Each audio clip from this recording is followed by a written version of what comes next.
Contact to the final area. Away the Nikki team away. Away the Nikki team away. Set general quarters. Set general quarters. General quarters, all hands, leave out station.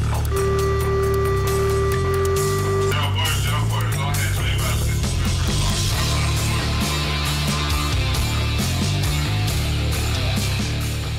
Hey folks, guess what? Clint and BZ are going to tear through the gristle of today's screaming headlines and rip out the sinewy tendons of truth ensconced within.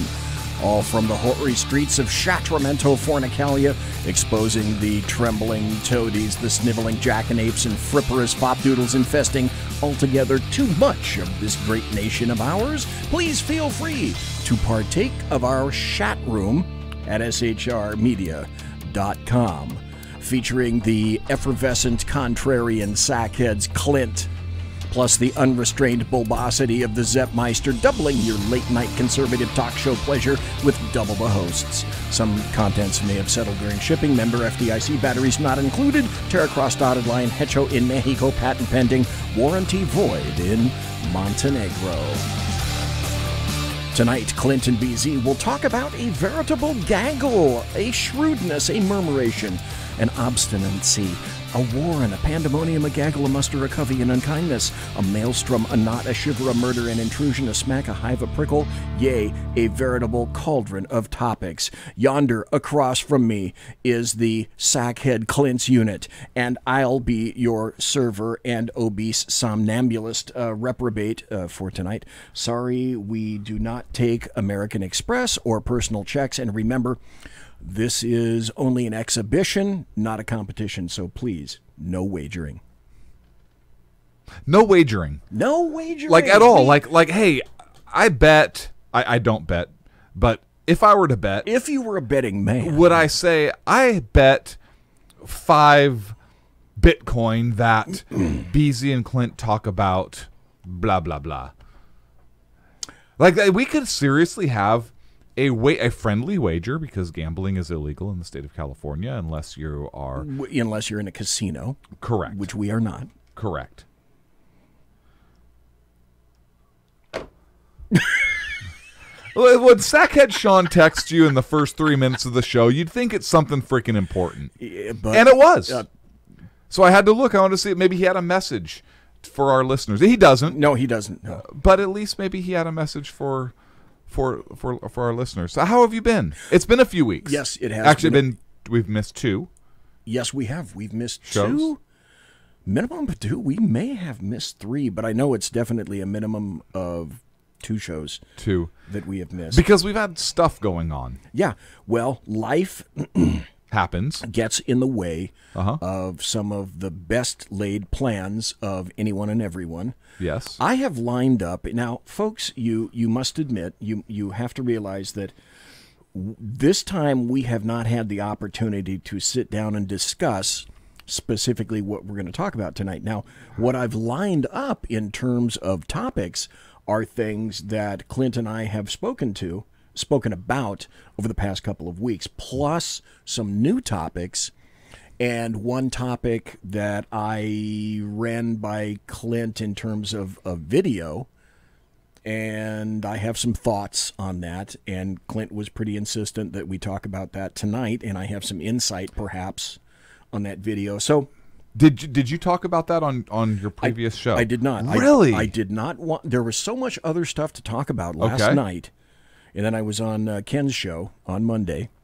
And hey, Michael John Pasqua, good to see you in chat. Thanks for being there. And one viewer. What's up with the nose problems? I don't know. That's so cruel. I know. I just don't know. That's mean and hurtful. I honestly, I do not know. Like, I haven't stopped since. Stopped. Like, period, like, at all, like, for the day. You know, he's like, always like, go, go, go, go. You know, stop beating children, stop lighting kittens on fire. That's a lawyer trick, right? That's a lawyer trick. For example, if I said, BZ, isn't it true that you beat your... Isn't it true that you beat your dog today? Okay. And you'd say no. And I would say, so then when did you beat your dog? Why didn't beat my dog? That's not, folks, am I lying? No. You make an exquisite point, because anytime, folks, that you hear anyone start a sentence with, "Isn't it true?" It's gonna be That. some bullshit. You need to watch out. Yes, all the bells and claxons ought to be going off in your brain housing group, saying, "Oh, whatever follows." Because will not be good for me? Because what is the answer to that question? The answer to the question is that Isn't it true? Isn't it true you beat your wife today? That whatever follows after that is not going to be good for you, and you're going to play hell. Yes. Trying to maneuver around the question, because the nature of it is crafted in such a way as to put you on the defensive immediately. And it's all those types of questions. And believe it or not, there are people on the left who are really good at this, right? So these questions are crafted to make you the natural response is, no, I didn't beat my wife today. That's not a denial. That's the natural response. Right. And somebody with nefarious purposes would say it leaves such an opening. Yes. Well, did you beat your wife yesterday? Yeah. No, I did not beat my wife yesterday. Well, when did you beat your wife? Well, I didn't beat my wife. Well, that's not what you said. And it goes down this road. So the answer, if you pause, so lesson learned. Pause for about half a breath. Think about the question and then respond. Right. Is it true you beat your wife today? I don't beat my wife. But most people don't take that pause, and it's an immediate denial, right? No, I don't beat my wife. Or isn't it true that your actions are destroying the environment for the last year? Or because you drive a big truck? No. Well, why are you destroying the environment? If it's not because of your truck, is it because you use too much water? Is it because X, Y, and Z? Am I wrong? You've seen this. No, oh, God. Oh, God. I can't ask you this question because it's not applicable, but I'll make the statement. Okay. During the Charlie Manson trial in Los Angeles in the late 60s, Vincent Bugliosi, a prosecutor in Los Angeles, made his bones on the Charlie Manson case and got a case going against Charlie Manson basically on only circumstantial evidence, and that's what put Charles Manson away. For a while, Charles Manson had a guy defending him by the name of Irving Kanarek. I don't even know if you can find him if you get into your favorite search engine, Kanarek. Then his name turned into a verb if you became canorect. Well, I got canorect by an attorney who, on a particular murder case, this is not applicable to you, but if people have been in law enforcement, one of the things that a lot of people ask is, what's the longest you've ever been on the stand? And some officers will say, I've been on the stand all day. And occasionally, depending on what bureau you're in, some officers will say, I've been on the stand like 2 days in a row. I was on the stand for a week and a day on a murder case. Just me. I was canorect. And what Irving Kanarek would do is ask you the same question 75,000 different ways. The sole goal was to trap you in some fashion so that you don't answer exactly the same every way. And after about the 10th time that he's essentially asked you the same question, you're tired of it. And your first inclination is to pop off, maybe get a little emotional, maybe show that you can see now why this officer cannot be trusted, because see how they react so viscerally to just questions, just verbiage. Well, I got canorect. Where did that come from? Oh, hey, do we have a good Clint story? I don't know about a good Clint story, but I certainly have a bad Clint story. No, it's not even a bad. A moderate Clint story. It's not moderate. It is a proud parent. Oh, okay. Story. Okay, let's do I that. suppose. So those of you that know me know that I'm a dad. Love being a dad. My favorite job in the world. Okay. I have several kids, and no, I'm not Mormon or Catholic. And I just so trying to be responsible with money when all of the kids say, hey, you should take all of us to Hawaii. You should take all of us to here or there or whatever. And they want to go all the time. It's not practical, right? I mean, just to take, just take a family my size to Hawaii, for example, just an airfare would be, tens of thousands of dollars. Would be a lot of money. So I actually had a deal with the kids, and I said, look, if you want to take a big trip, then what I recommend you do is save your money, and if you pay for your airfare, not tax and all that other stuff, but if you just pay the base airfare price for whatever it is. So if you want to go to Hawaii, you got to save between $400 and $500. If you want to go, again, an offer, right? Again, not tax, but if you just pay for your airfare, then I will take you. We will go, and I will cover hotel and food and activities and all that stuff. Wow! Now, out of all of my kids, and I made this offer a couple years ago, of all my kids, my 10-year-old actually did it. Recently? Very recently. Okay. All right. This is a story. Within the last couple weeks. Okay. And so I was having a conversation with Box Wine, and Box Wine says, hey, I'm going to this locale, and I'd like you to welcome to come with me. And I said, yeah, she's going somewhere for work. And I said, yeah, that'd be great. I'd love to go with you. I can get a little time off and go. And my 10-year-old said, hey, can I go? And I looked at him and I said, and my other children were present, and I looked at him and I said, what do you want to go? How are you going to get there? And he says, I have enough money for an airplane ticket. Get out. Absolutely, he did. And so I went and I checked. So we hold their money for them, and we have a ledger and so forth. And I went and I checked the ledger, and I said, I believe you're right. Wow. Let's check flights. And I'll be damned if he had enough money and he had $26 left over. Wow. So he is going on a trip, and it's going to be just he and I for the most part. BW will be there, but she's got some other stuff going on during the day, so it'll be just he and I, and we are going to explore some pretty cool places. And my other kids were completely dumbfounded. Oh my God! Dumbfounded. Well, let me throw this. Were they dumbfounded / pissed? They were dumbfounded / I don't know about pissed.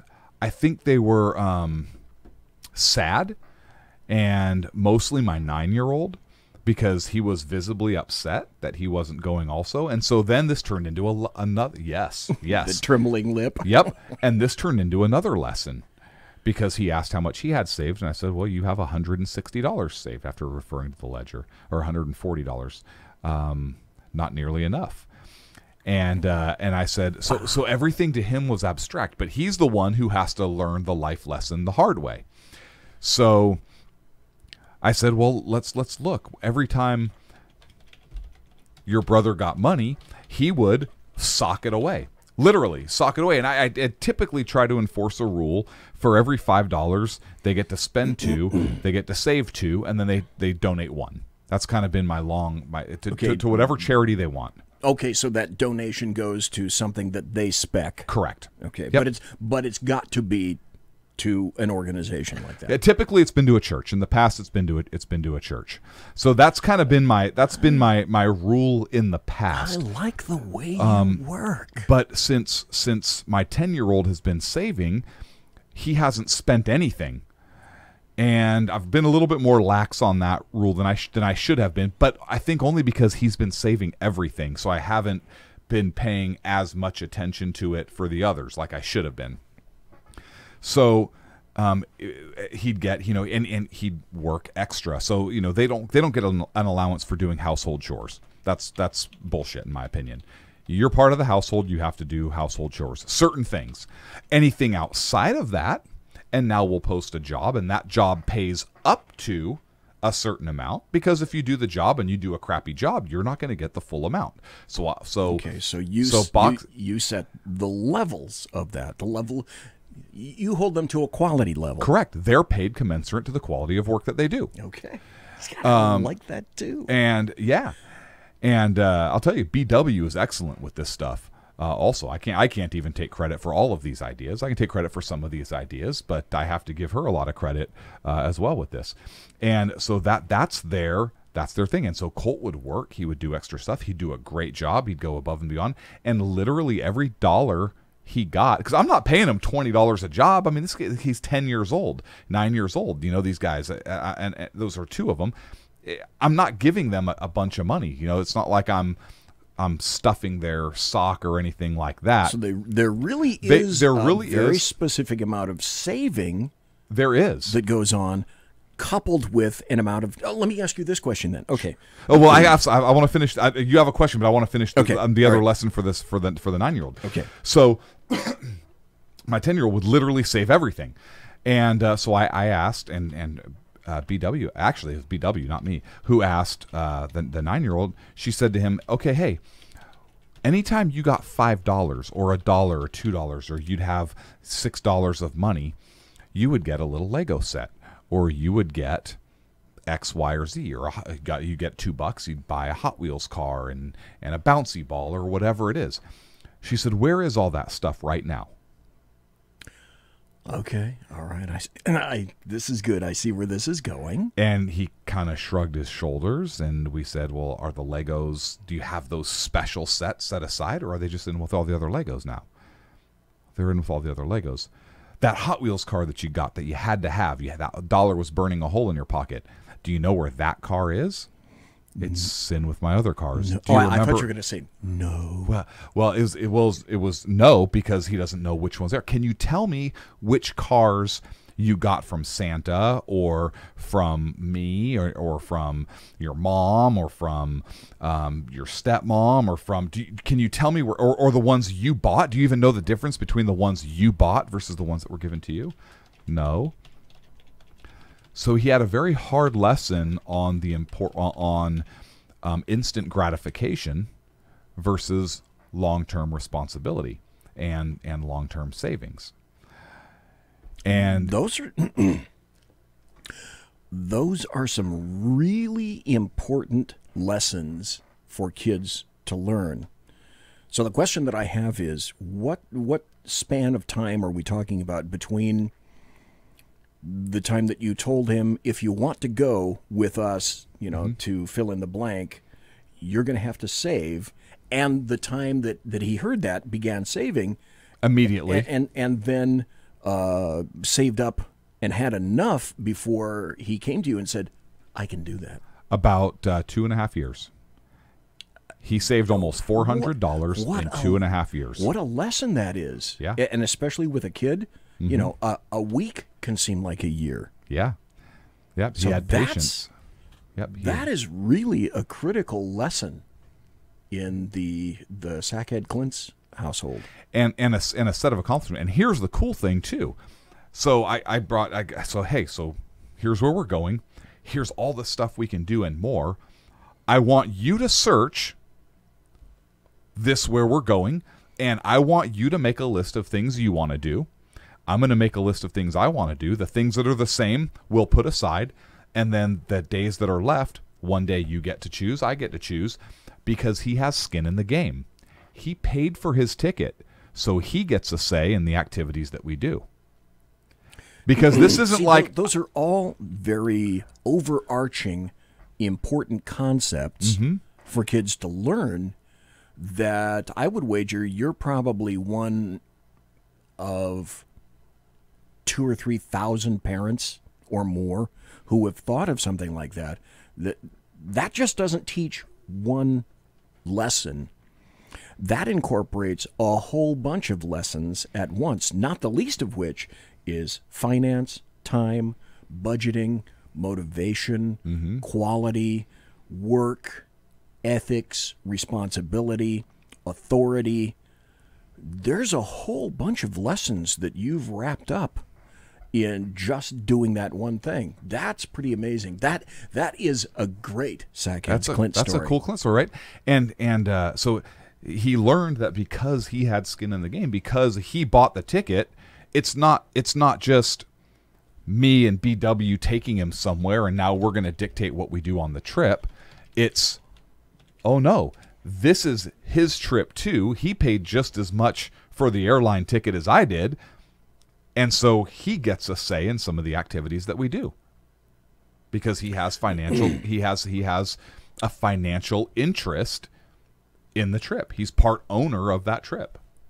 Okay, but there's also another equally large overarching issue in this lesson, a life lesson to be learned. Oh, of course, yeah. Is imagine the shame of the success of the 10-year-old and the shame of the 9-year-old who, well, let me ask you this then. Were they both told the same thing at the same time? All of the kids? So they all had the same opportunity to take that to heart. Yes, they did. And commence their savings immediately. Yes, they did. One chose to do it. Yes. The other one chose not to. And now we're talking consequences. Yes. And so the 10-year-old actually, for Christmas and his first birthdays, he would go to certain people and he would balance, hey, I'm asking for these things, for gifts, toys, right? Because he's still a kid. But he would go to certain people and he would say, I want money. I'm saving for a trip. I don't have a job. I need to save X amount of dollars. Yeah, because I've got something bigger in mind. Yes. And so he would sacrifice. So here he's making a conscious choice for, birthday, Christmas, huge holidays for a kid, right? Because kids, they get toys, they get stuff, they get cool stuff. Ask Santa for a Red Ryder BB gun, right? Yeah, and they don't just get it from, well, I would guess, you tell me if I'm wrong, they don't just get it potentially from one source.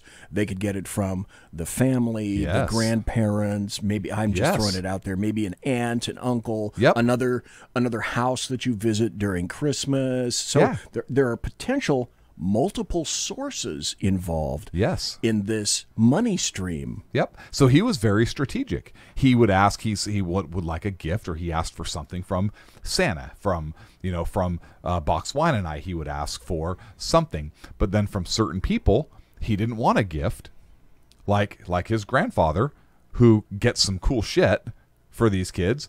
He told him, I want money. I'm saving for a trip.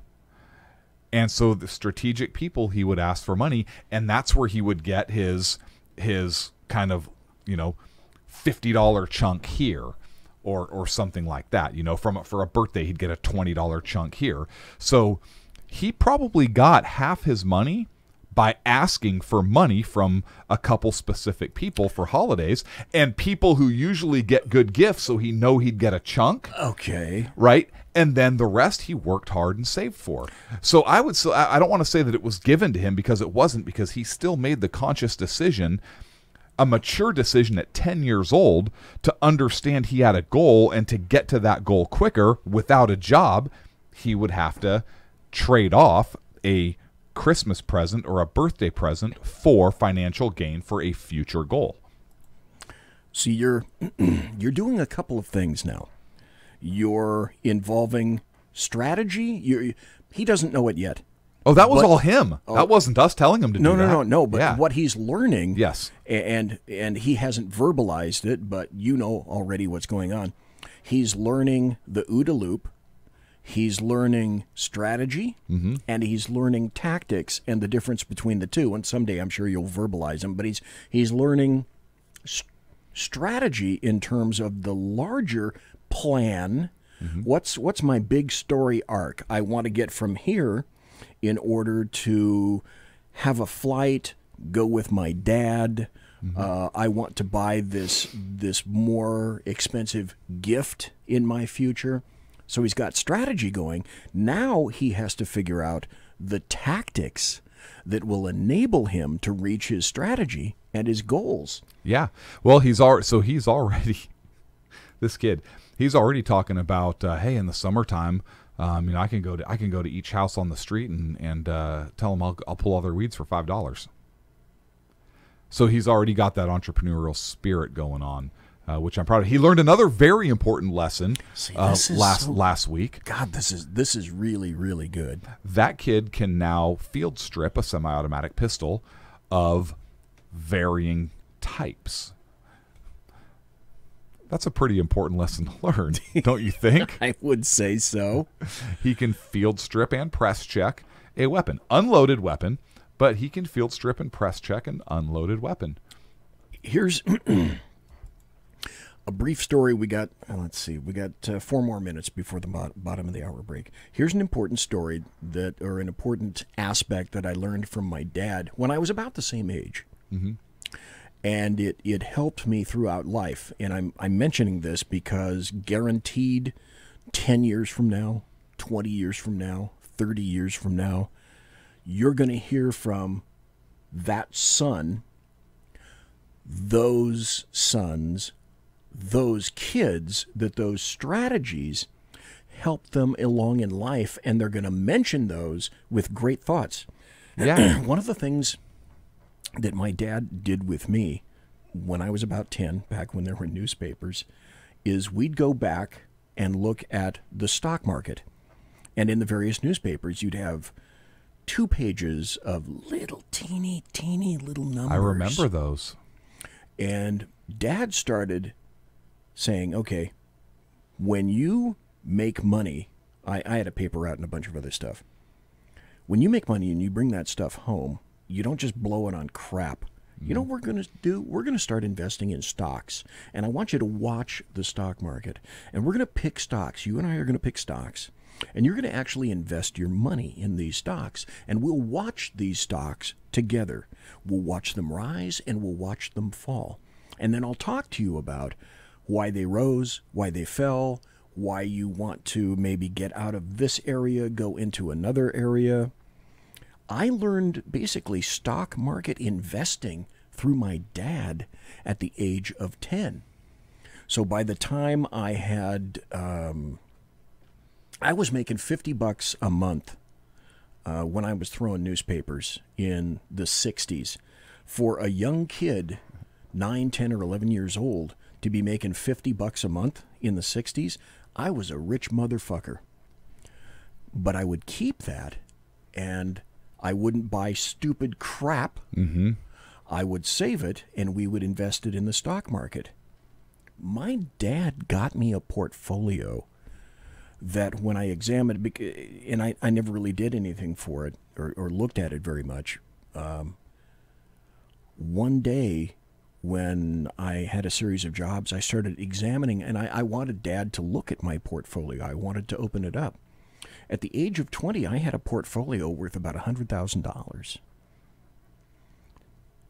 Those lessons, that lesson, just the interchange between me and Dad as a kid, sitting down at the kitchen table, going through the newspaper, making me money, teaching me lessons, and then those great memories that come with that.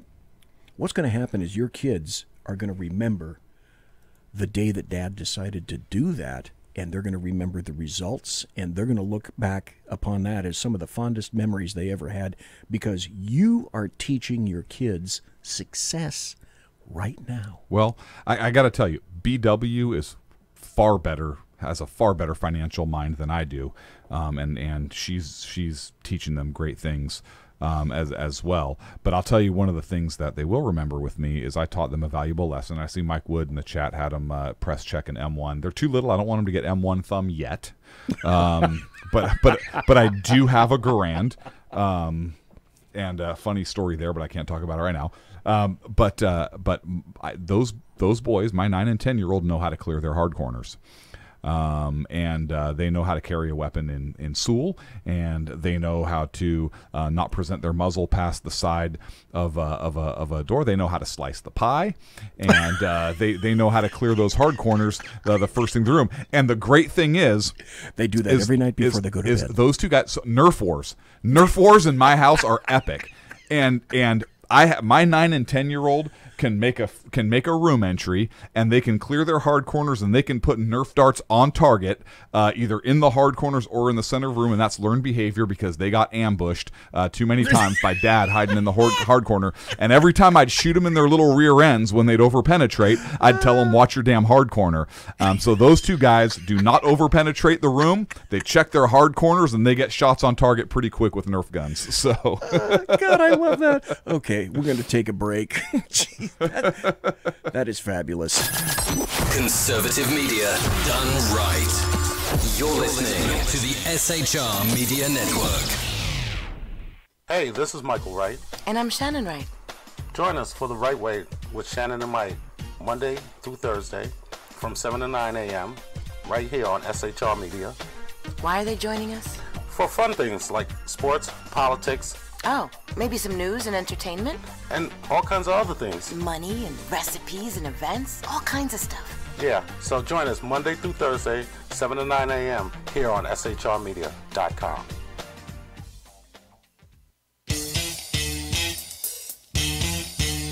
From a public locker inside a dilapidated Long Island rail station comes a show designed to piss off liberals using truth, facts, and ridicule. The Lid Radio Show, featuring the conservative voice from the People's Republic of New York, the Lid himself, Jeff Dunitz. Tune in every Wednesday at 2 p.m. Eastern, 11 a.m. Pacific on the SHR Media Network. Go to shrmedia.com. At Lid Radio, we fight for the truth, justice, and a good kosher T-bone. If you don't listen, Hillary Clinton might sneak into your bedroom in her housecoat late at night and blame you for her election loss. It's the Lid Radio Show with Jeff Dunitz.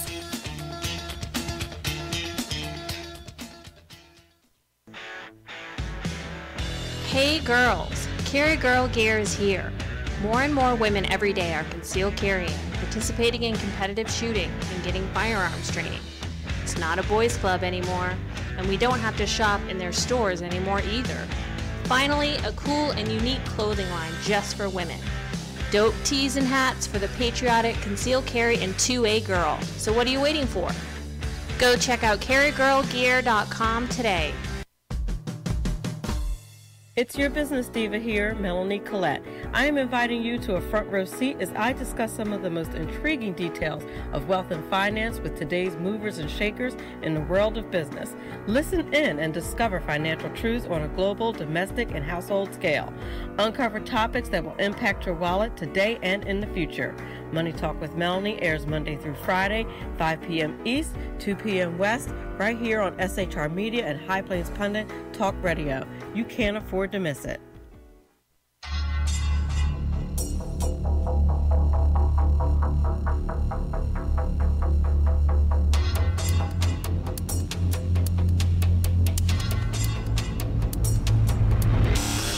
The new show on the SHR Media Network, Sackheads Against Tyranny. On shrmedia.com. Go there quick like a bunny, 11 p.m. Eastern, 8 p.m. Pacific every Wednesday. Live and direct on the SHR Media Network. shrmedia.com. Be there.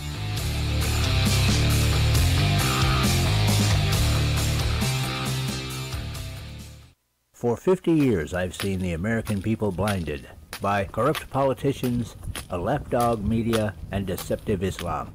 The one thing the elites fear is one man with a cane. I'm Dave Milner. Join me through Spreaker, iTunes, and SoundCloud, through SHR Media and the Western Free Radio Network, for half a century of experienced perspective on political and social issues, weekly on The Unpleasant Blind Guy. And catch me on Jeff Mitchell's EDL Radio on blogtalkradio.com. There's no surrender, ever. Because truth is not always pleasant. Broadcasting behind enemy lines in occupied California, a mere 2 miles from the state capital, the bloviating Zeppelin's Berserk Bobcat Saloon Radio Show can be heard every Tuesday and Thursday night at 8 p.m. Pacific and 11 p.m. Eastern, only on the SHR Media Network. Go to shrmedia.com to listen. You can also watch on the SHR Media Facebook page and the SHR Media YouTube channel. No goldfish were abused in the making of this ad. Conservative media done right. You're listening to the SHR Media Network. Ladies and gentlemen, boys and girls, welcome back to the Shat Show. It's the Sackheads Against Tyranny. And if you're watching live on the SHR Media YouTube channel or the SHR Media Facebook page, over on my right, oh, wait a minute, that's this way. Over on my right, over here, is Sackhead's Clint, Contrarian Clint, and I am the bulbous one, BZ.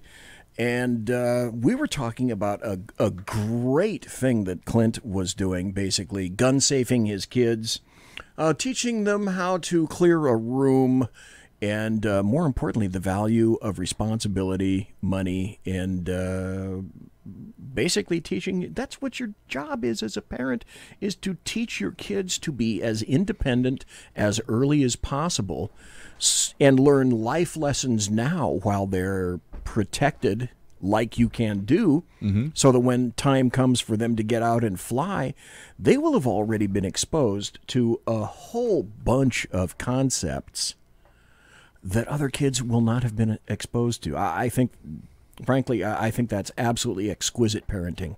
Well, thank you. Some might say I'm reinforcing toxic masculinity, because I also teach them to hold the door open for people. Okay, yeah. We could go into an entire show about we could ethics, responsibility, etiquette in society. Not in California. We manners, can't. Yeah. In California, not so much. Did you see the new super sub that the Russians launched today? No. Is it another Typhoon class? No. I don't know what class it is, but it's called the Belgorod. Belgorod. I don't know if I'm pronouncing it right. Belgorod. It's designed to carry nuclear underwater drones. Nuclear-powered underwater drones. So this is it's considered their doomsday weapon. And what the belief is, oh, there you go, you found it. The belief is that these underwater drones produce a nuclear blast, which produces devastating tidal waves. Here it is. It's in Popular Mechanics. Russia launches Belgorod, the world's, what did it say, longest submarine? It's going to carry out underwater spy missions, launch Poseidon nuclear torpedoes. Oh, no. We keep waiting. Read about the underwater nuclear drones. Long-range sub is far longer than anything operated by any other naval force, including the U.S. Navy. Let me send this to the you. 600-foot long submarine. Holy crap. Longer than a World War I battleship, can dive to a depth of 1,700 feet, which means that they're not going to tell you exactly how long it or how deep it can dive. You can make bank that it can do that. Back when I had access to certain information, which I can tell you about right now, Alpha-class submarines, Russian Alpha-class submarines, which were attack subs, I can tell you now, they underwater could do just about 40 knots underwater, which is astounding. A knot is 1 1/8 miles, so I'm terrible at mathematics, so that would be, I don't know, roughly 45 miles an hour or so. I don't even know if the Soviets have any alphas left. They may not even have any, but I can remember the let's say, concern that the U.S. Navy had back in the 80s about Alpha-class attack subs. That's staggering. Yeah. To be able to do something like that underwater. And so this, I want to read from this article. This is a, I know you're reading from, what are you reading from? You're reading from another okay, site. folks, if you want to find it. Oh, wait, here, let me do this. I'll put it in chat. Okay, I just sent you a link to the Fox story, because here's the really interesting part that I found, and I didn't hear it mentioned in the story from your site, so I send you this, my site. But it's Fox News. It's an article written by James Rogers 6 hours ago. Russia launches huge, quote, doomsday, end quote, super sub. And the part that really caught my attention is this, quoting the article, Moscow's development of nuclear-powered drones has been closely watched. So Russia has launched its new Belgorod submarine, which is designed to carry devastating underwater nuclear drones. Moscow's development of nuclear-powered drones has been closely watched in recent years amid concerns that Russia could be adding a doomsday weapon capable of unleashing tidal waves to its arsenal. So we've known that there have been threats from the intercontinental, the ballistic missiles, and the missile systems launched from submarines. We know that there has been a threat of the Soviet, the Russian submarines spying and so forth. I've never heard of a nuclear-powered underwater drone that it sounds like would produce a nuclear I think blast. They're talking about that, aren't they? No, read. I sent you the article. Is that an underwater drone? Well, let me show this to the people. I'm looking at the Popular Mechanics article. You're looking at a different article. I'm looking at the Fox News article. I think I can show this to everybody. I'll get close to the camera here and that's from the Popular Mechanics site, right? So that may be what they're talking about. Is that weapon they detonate? Now, this is pretty clear. And if you're watching on video, you can see this. This is a Russian Poseidon long-range nuclear torpedo. So that is what they call the Poseidon drone. So the Russian Navy said the submarine designed to carry Poseidon drones is set to enter service. Now, if you're watching on video, it has a man standing next to this for comparison.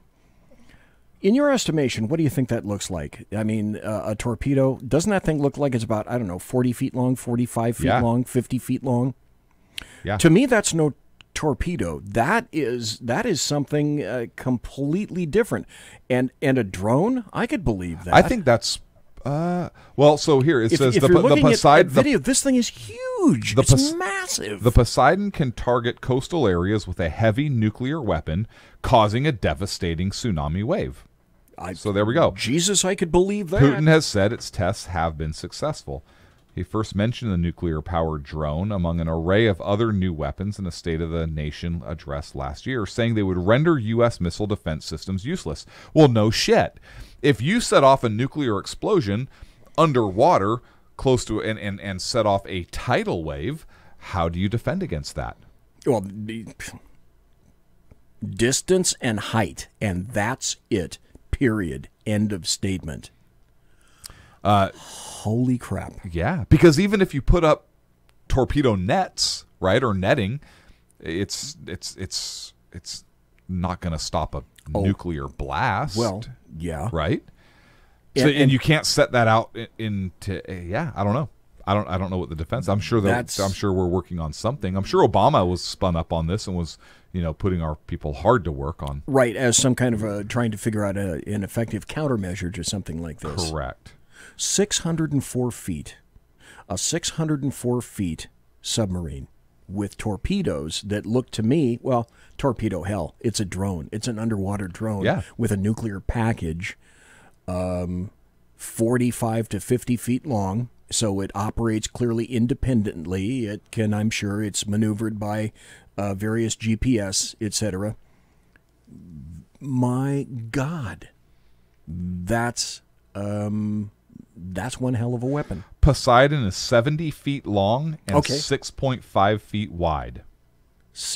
I greatly I terribly underestimated that. 70 feet long. Yeah, that's no torpedo. Drone, yeah, I can believe that, but that's no torpedo. Yeah. Here's our first glimpse at the Apocalypse torpedo in action. There's actually a video you can find on one of the tests. Popular Mechanics has a test from February 22nd, 2019. Russia boasts that the high-speed drone currently under development is quote-unquote unstoppable and can deliver a multi-megaton thermonuclear warhead to an enemy coastal target. The video shows Poseidon shot out from what appears to be an underwater ejection port. This is, again, the Popular Mechanics article by Kyle Mizukami, dated February 22nd, 2019. And there is a test video for it.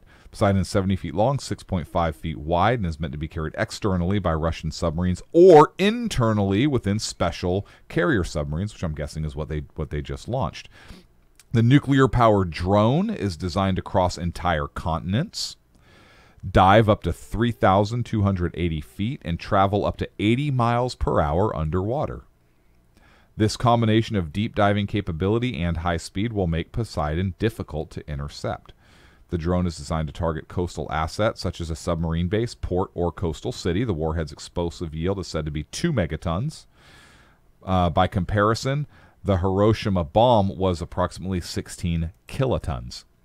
Folks, to give you an idea of the difference, 2 megatons is 2,000 kilotons. Yes, because it killed.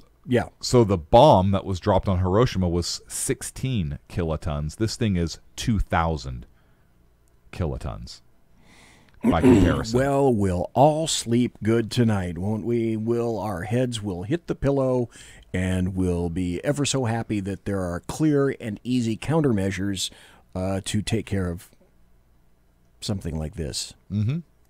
Not at all. You heard? You had not heard this before? That is brand new to me, and like I say, I put it up in chat so you guys can have access.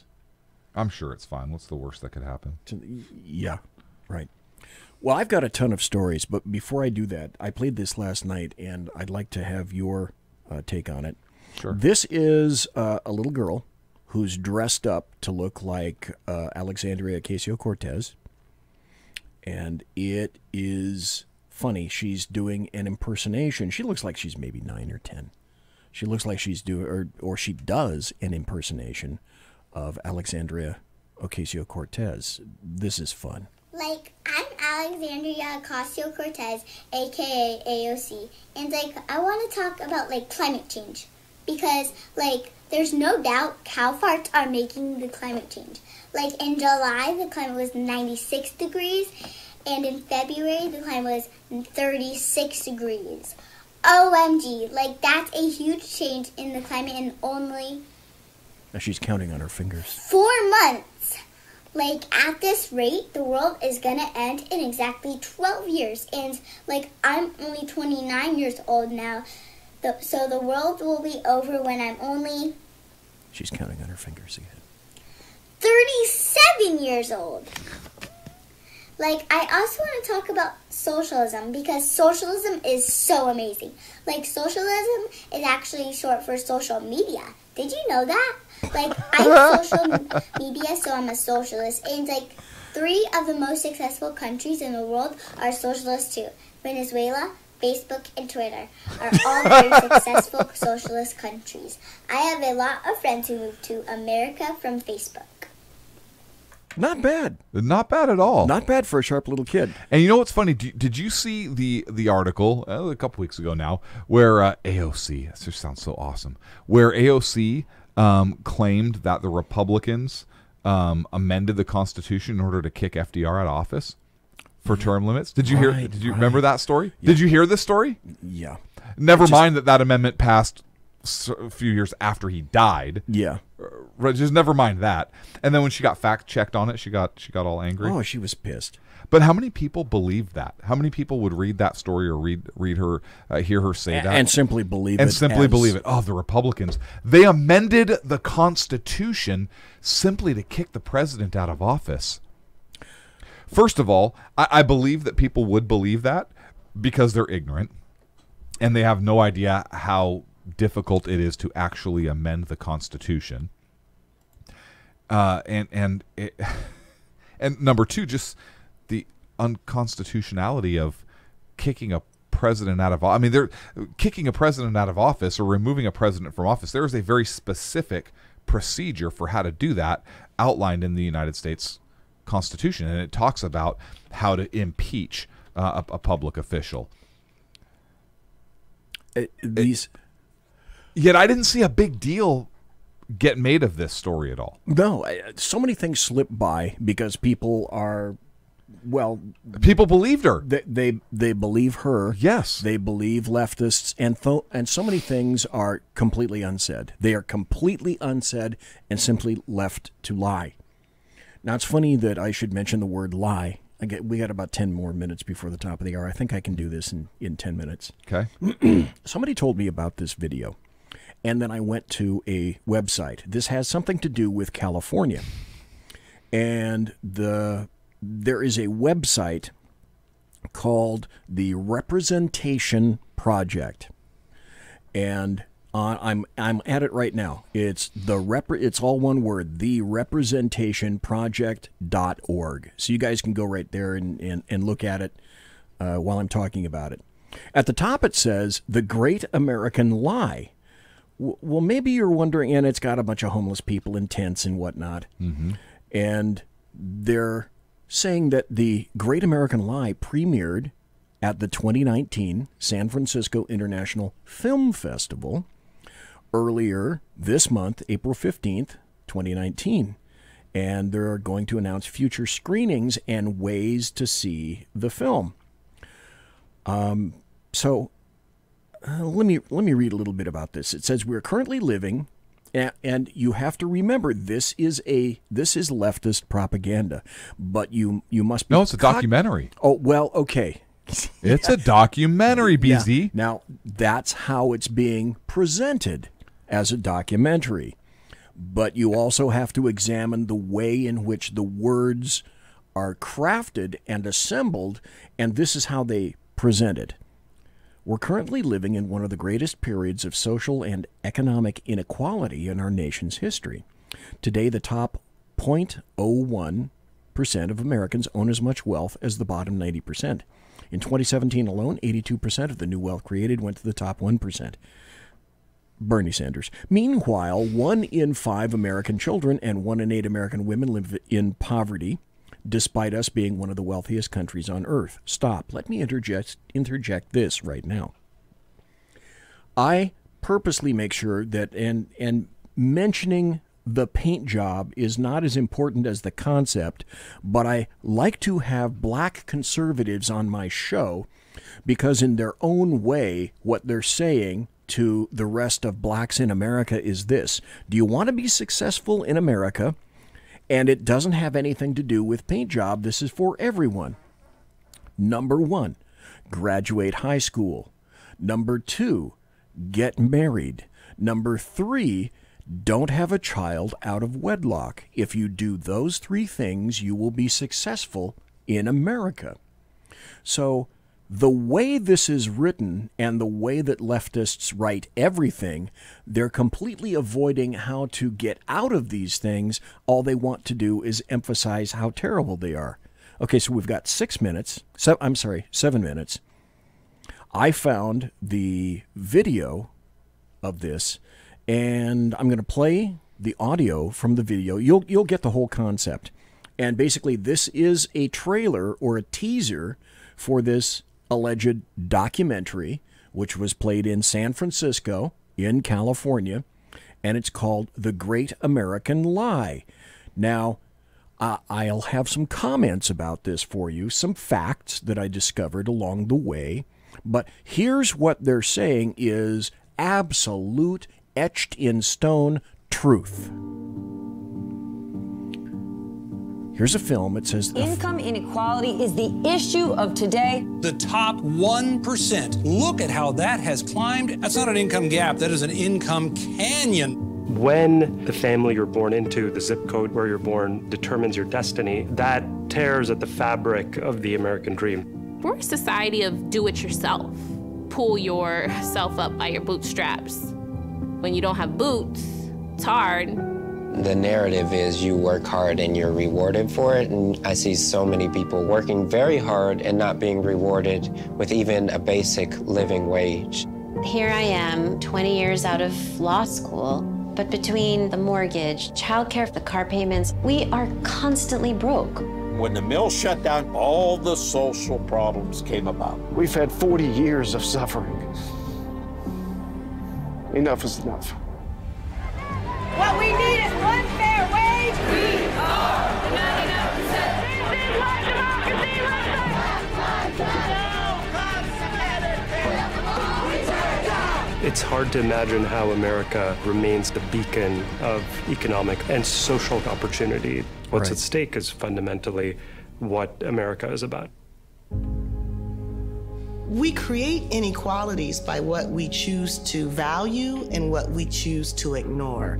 Politicians always find money for activities that are stereotypically masculine: weapons, wars, prisons, but they can't find enough money for anything that we have learned to call feminine: childcare, healthcare, education. The very investments that we so need, not only for human development, but for economic development. It costs us a lot more to allow this level of poverty to exist than it would cost to fix it. But to fix it would require some empathy and compassion that America lacks. Right. There's a lot of hypocrisy today in the American dream, and There that's is. a tragedy. America lacks it. Never mind that we donate more money than other nations of the world. Okay. The Great American Lie, a film by Jennifer Siebel Newsom. Well, wait. Jennifer Siebel Newsom. Jennifer Siebel Newsom. Do we know that name in California? Newsom? Do we know that name? I think her father is actually a super wealthy conservative. Really? Yes. Huh. But she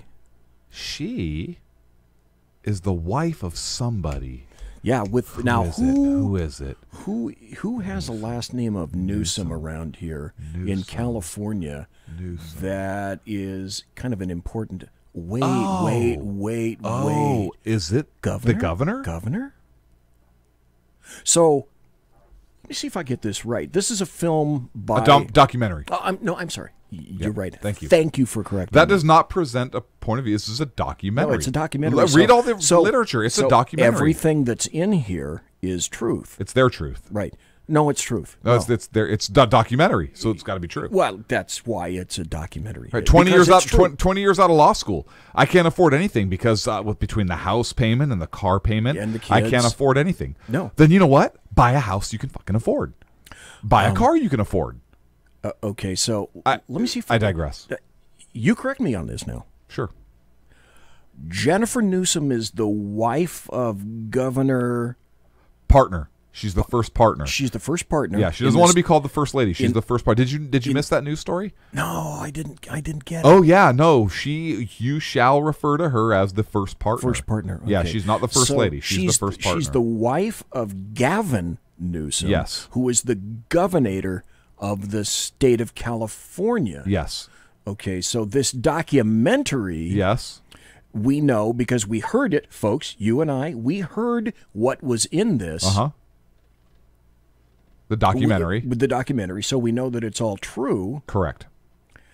Can I throw an idea or a concept out and Sure. and you bat it around there, Yeah. Sackheads Clint? Yeah. And tell me if I'm just like way off, or whether there may be something to this. Sure. Because we know that it was played in San Francisco at a film festival on April 14th of 2019 As a documentary. And it's by Jennifer Newsom, who The is first partner. the first partner / wife of Gavin Newsom, the current governor of the state of California. Yes. Following Jerry Brown. Yes. I wonder if, I'm just spitballing here.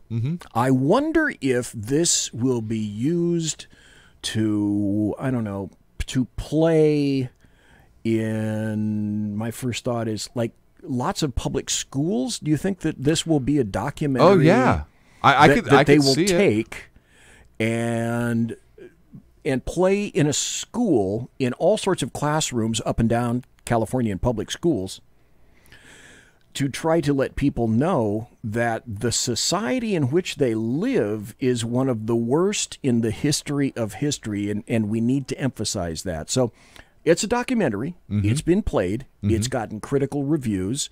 Or, excuse me, great reviews because of its documentary fact values that are in this. Because these are facts. These are not correct suggestions or hints or guidelines. Or points of view. Or guidelines. No, this is not an opinion piece because Correct. that's why it's a documentary, for God's sake. Yep. So I'm wondering if this will be used to be played as a documentary in public schools on, say, I'm guessing, this is my thought, that it'll be in schools from elementary all the way, I almost said elementary, from elementary schools all the way up to high school, and maybe even in some colleges. Potentially. Start them, I'm thinking. Young. Start them young on this. So you'd want to start them in the early grades. Coming insurrection. Like, I don't know, maybe as low as first grade, second grade. What the hell? It's a little mature subject matter, maybe fourth grade. Just say, right? Just get it, but make sure that we get it out there. In like a U.S. history class. Right. Yeah, so that you link it up with another factual class where only facts are proffered to the students, and that they see and they understand that this is a documentary, and very, very specifically, not an opinion piece. Correct. At all. Correct. Because you can pair this up with the historical American history lessons, which a lot of kids are getting now because they're using Howard Zinn's A People's History of the United States as a textbook, because that's an accepted textbook. I don't know if you knew this or not. Not A Patriot's History, you can't use that, but A People's History by Howard Zinn you can use. And again, that's a documentary. That is a factual textbook, right? Tongue-in-cheek, I say that. So you couple A People's History of the United States, where you talk about the founding basically being a bunch of rich, racist white guys who owned slaves and didn't give a crap about anybody else. And you talk about the foundation of America as a rich colonial power, racist, slave-holding colonies and then country all throughout history.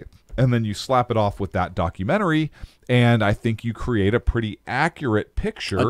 An excellent documentary. And an excellent history of the United States and its ideals. An accurate depiction. While simultaneously doing things like talking about and espousing the great ideals and the great character of Mao and of Che Guevara. Oh, by the way, on a completely unrelated note, did you see the UCLA professor, guest speaker or whatever, who compared Che Guevara to Jesus Christ?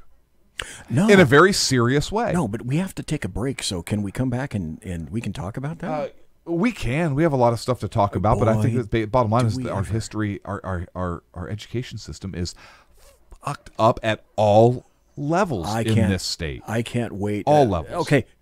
Let me ask this final question before we go on the break. Am I wrong in this, thinking that might be one of the reasons that they created this documentary as introduction into elementary schools all up and down California? I mean, is that crazy to think that this might be a proper logical extension in which this thing will be utilized? I don't think so. And if you want to know what I'm talking about the Che Guevara to Jesus Christ comparison, it was UCLA featured a speaker who it's a professor emeritus of art history, David Kunzel, Kunzle, Kunzel. Okay, and I think I'm saying that correctly. I think your pronunciation so is David spot on. Kunzel was invited by the university's religion department to give a speech. And he said, quote, Che Guevara, once the epitome of armed struggle, has evolved to an avatar of justice, peace, and love, as Jesus always was, but no longer is exclusively. Because, folks, let's draw the logical conclusion. The logical extension is Che Guevara is Jesus. Is Jesus. Yes. Don't you think so? David Kunzel. Conservative media done right. Kunzel. You're listening to the SHR Media Network. Hey, it's Sean from the Sackheads Radio Show. Also one of the owners here at the SHR Media Network. Are you opinionated? Have you ever wanted to do your own show? Have you ever heard somebody like the Sackheads and go, yeah, I could probably do that better? Well, now's your chance. Send me a 5-minute clip at sackheadsradio@gmail.com, and maybe you can be part of the SHR broadcasting team. sackheadsradio@gmail.com.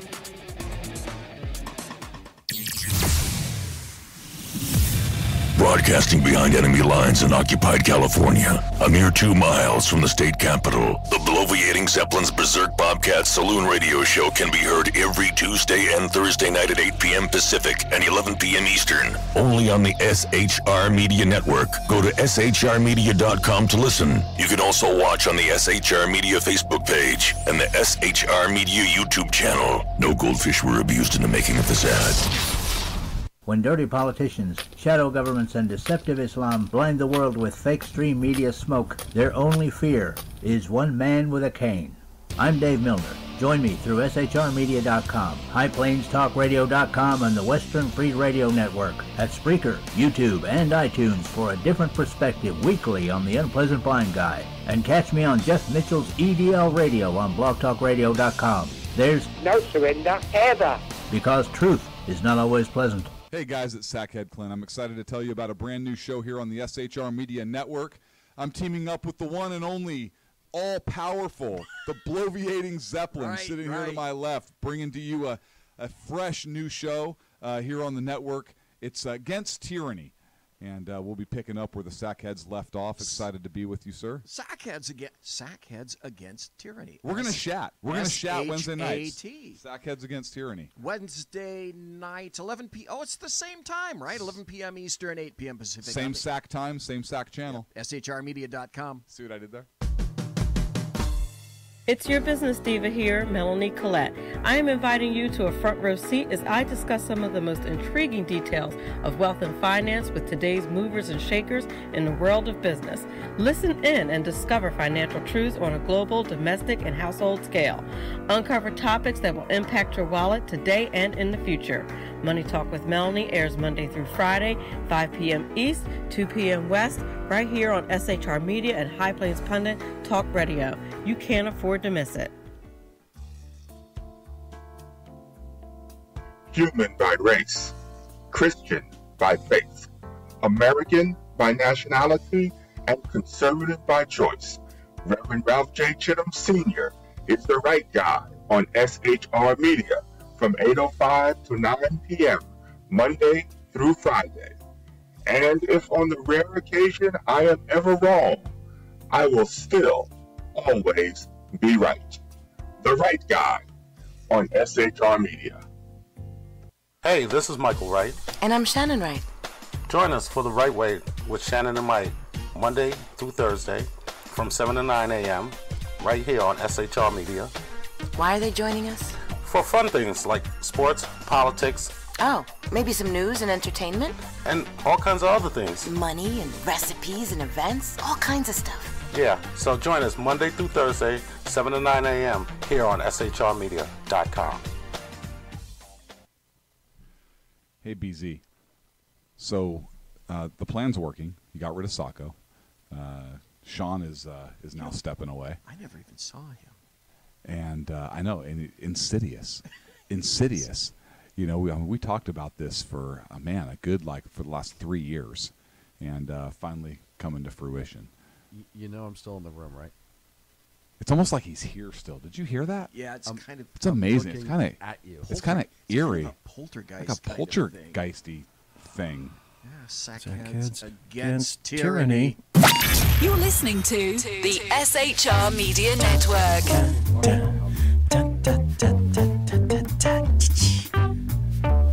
This is a great tune.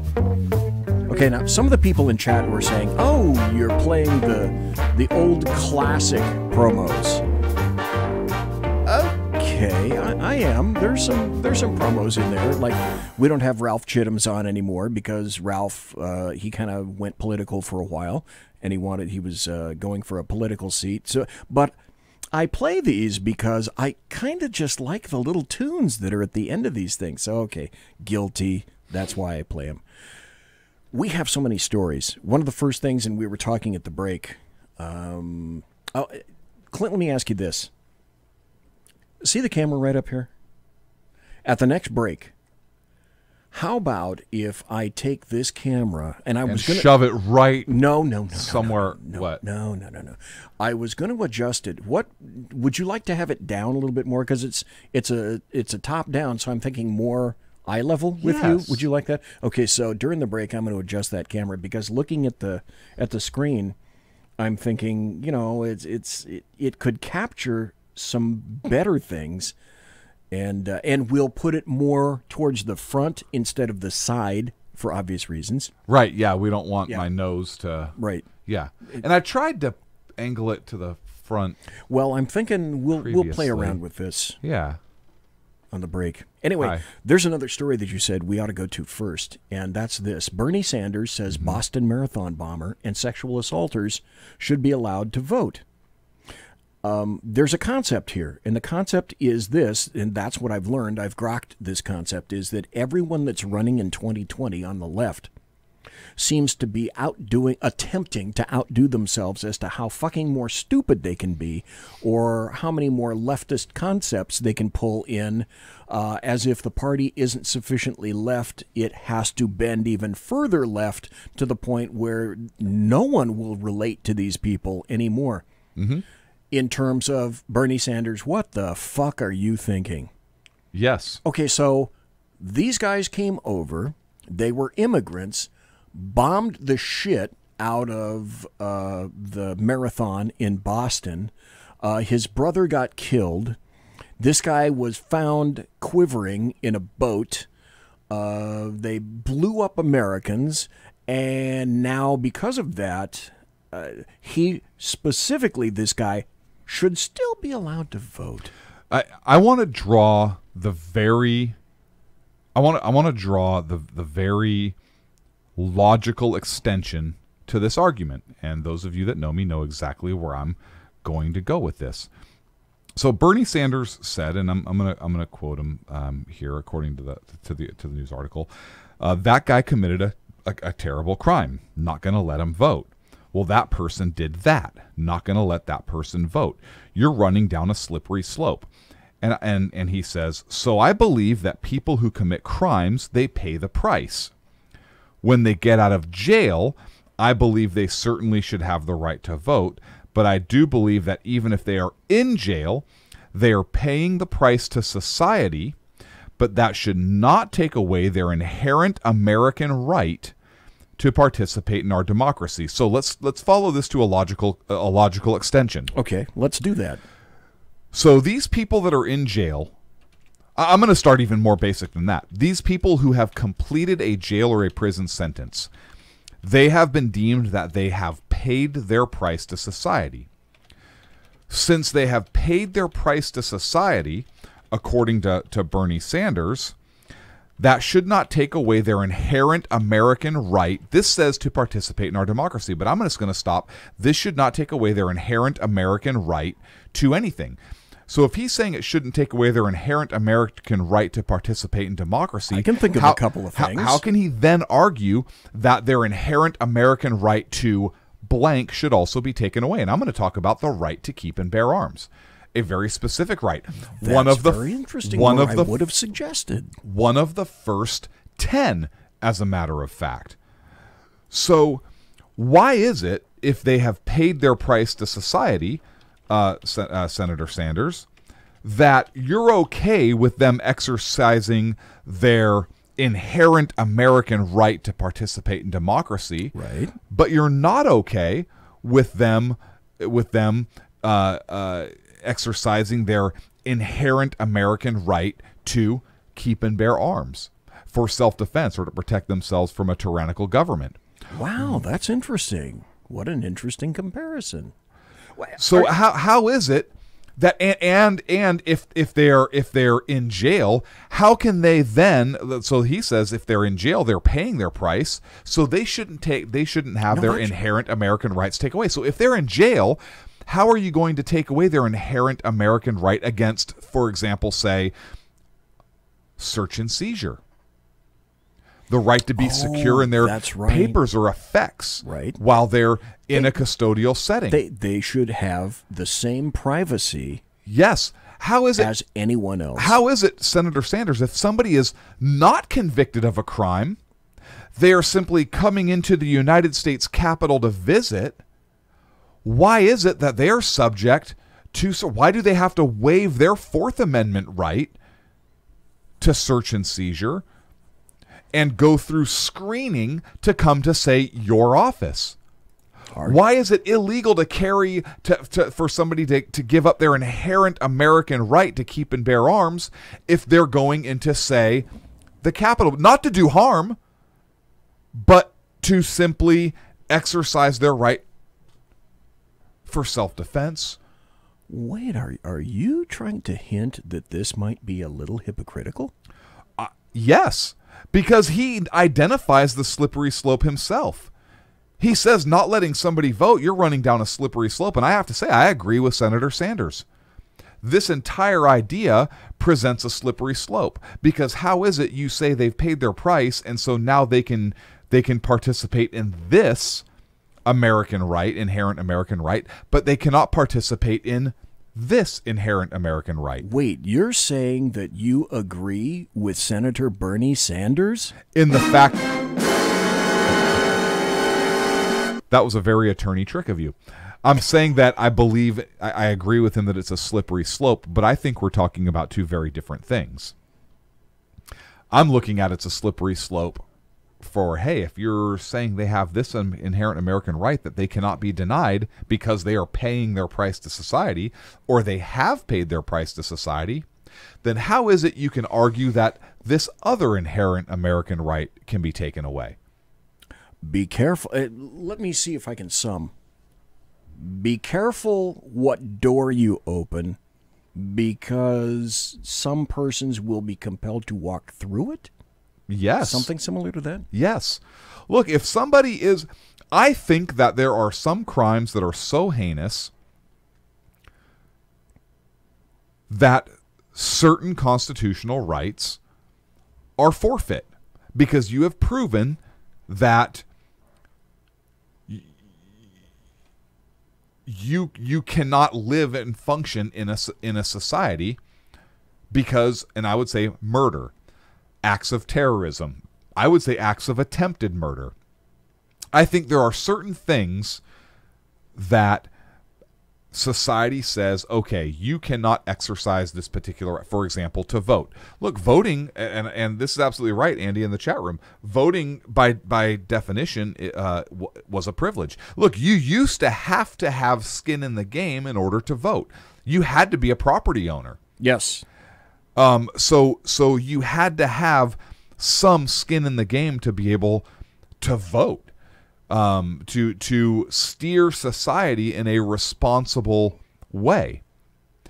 And if you've conducted certain heinous crimes, I believe that, yes, you give that up because you have done something so egregious. For example, if you've committed treason against the United States of America, if you have committed a murder or an attempted murder or something that heinous, where you've proven that you through your actions have shown a propensity to take away the rights of somebody else. For example, the most basic right, the right to life, right? Everybody has the right to life, liberty, and to pursue happiness, not to have happiness. So there are some, in those crimes, yeah, I don't think people should have a gun. I don't think those people should be able to vote. But let's talk about this for a moment. If somebody does something that's, say, a white-collar crime, let's say it's a white-collar felony, and they've paid their price to society. It was nonviolent, not by California standards, but by which are different. But by free American standards, it's nonviolent. This guy embezzled $5,000 from his company. Does that really mean that that guy should not ever be able to vote again? Because if he has in fact paid his price to society, finished his probation or parole, because at that time, aren't those rights reinstated?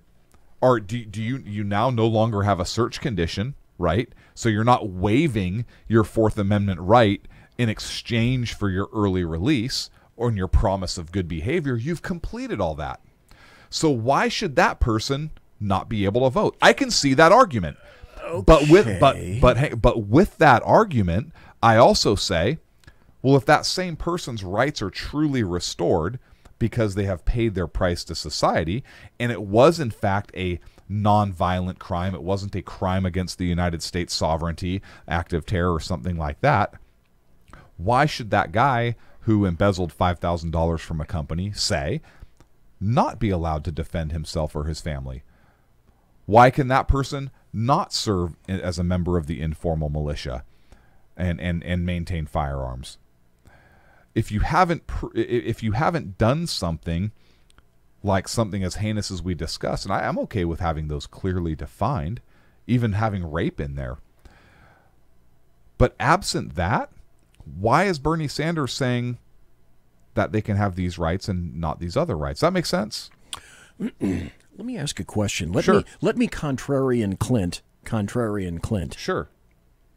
You mentioned some guy that pulled off $5,000 worth of fraud. Correct. Would you be amenable to Bernie Madoff, who almost sank a country and essentially stole? Did I just say stole? You said stoled. Jesus. You said stoled. I did. Who essentially embezzled, removed, or completely killed the savings of thousands and thousands of people to the tune of billions and billions of dollars. Should he be able to vote in prison? No, I don't believe anybody should be able to vote in prison. I believe Bernie Sanders is a complete buffoon. Okay. But what I'm talking about is after the prison term is done, after the years of probation or parole are complete, the debt is completely repaid. And you have no problem with felons having concluded their debt to society, being able to vote? Nonviolent, truly nonviolent. I think if you are truly a nonviolent felon, look, I think you should have to have a job to vote. I think you have to be having skin in the game, because otherwise you're going to vote yourself money from the coffers, and we're seeing that we're seeing that at play right now. Oh my God, there's a quote about largesse. Yeah, because and again, going back to Andy's quote, or Andy's point in there, I would say voting is a responsibility, but it is a privilege. It absolutely is. It's not necessarily a right. Voting is not a God-given right. Voting is not a natural right. The right to keep and bear arms is an extension of the God-given right to self-defense, self-preservation, right to fight against tyranny. I suppose one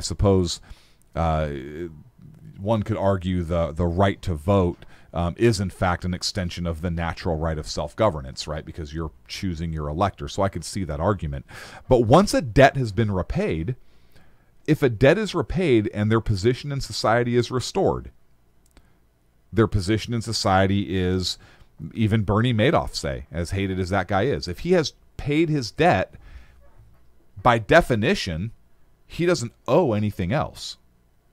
So why would he not be able to vote? Or why would he not be able to obtain a firearm? In theory, once debt having been paid, which will never occur, by the way, in terms of Bernie Madoff. Correct, but that's where the system works, right? But in example, though, having the debt been paid, then theoretically, in your model, yes, they should be able to vote, and then potentially they should be able to purchase or own firearms, I don't know, including a background check, something like that? Or whatever laws are applicable so do we in have that state. So do we do background checks before we allow people to exercise their Fifth Amendment right? Do we conduct background checks before we allow somebody to exercise their First Amendment rights?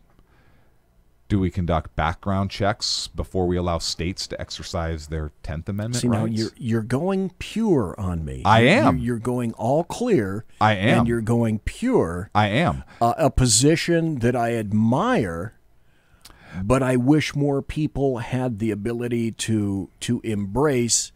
But such is today's society that's not going to happen. But that doesn't make it right. That's true. So I have to absolutely. So true. I'm giving a pure argument. So why is it my job as a consumer or as a tax-paying citizen to pay for the DOJ to conduct background checks on somebody who's trying to exercise their Second Amendment rights? My position is that person is making the choice to purchase a firearm. If they purchase that firearm and they are in fact a felon and they're caught, there is a price to pay. if they are going to go out and choose to engage in criminal behavior, there's a price to pay. Now, am I saying? Now, I'm having a purist argument here. You are, but I'm not. But I appreciate that. Yeah. So, I want to make this perfectly clear. I am giving a purist, purely philosophical discussion here. I'm going to make this very clear. I do believe that it's okay to get background checks to make sure the guy convicted of a homicide doesn't get a gun. I'm good with background checks to make sure that the guy that just had a 72-hour 5150 or a mental health hold on that person or a previous commitment doesn't get a firearm. So I want to make that perfectly clear. But I think that there should be a discussion held from a purist standpoint. Of, hey, we have to recognize that there are times when somebody's right has to be quelled. For example, we discussed some, right? You commit a crime, your right to freedom goes away. You are incarcerated. If you do something really bad, your right to own a firearm goes away. If you are mentally unstable, your right to a firearm goes away, because I don't want to say it's better for the collective, because I'm not a collectivist at all, but your right goes away because you have demonstrated that you cannot exercise that right without infringing the rights of others. You specifically, not you, but meaning the individual, not a group. We don't ban classes of weapons. We don't ban entire groups necessarily.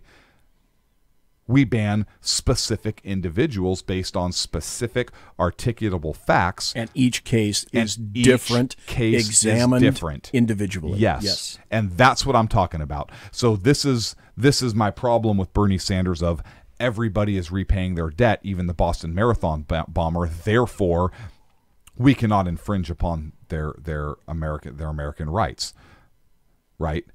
Or this person has paid their debt or is paying their debt, so therefore they can do X, Y, or Z. Does that make sense? Yeah, but I think, well, yes, you've done a good job of articulating that your consideration of that is in a proverbial ideal world vacuum. I get that part. And to answer Dave, no, you cannot guarantee background checks won't be kept forever, and you can't guarantee anything, particularly with the government. In a perfect world, if we're talking about a purist argument here, if we're talking about a perfect world, Dave, yes, a background check would be conducted. That would come in. Somebody would say, yes, this is good to go. That background gets shredded.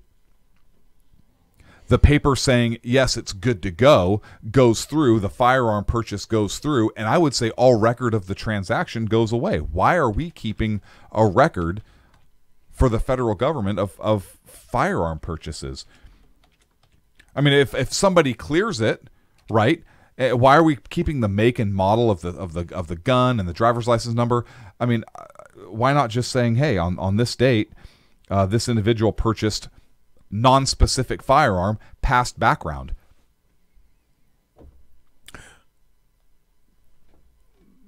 Damn. My next comment just went in this year and went out. And I saw it. That year. Did you see it go I saw it went right out that way. Yeah. Went right through the wall. Right. Okay. But that's okay because it's time for a break. We're going to have to hit a break. It's going to be the final 25 after that. Let's see. I want to play the other promo, which has the other music to it. Okay. So while we go on the break, folks, you're going to see a camera being adjusted here a little bit, and you're going to hear the break, and I'm going to see if I can't quite do some justice in terms social of justice, some video justice. Okay. Let me see if I can't commit some video justice right here for Sackheads Clint. You are listening to the Sackheads, the Shot Show, the Sackheads Against Tyranny. That's Sackheads Clint over there. I'm Sackheads BZ. Come right back. Conservative media done right.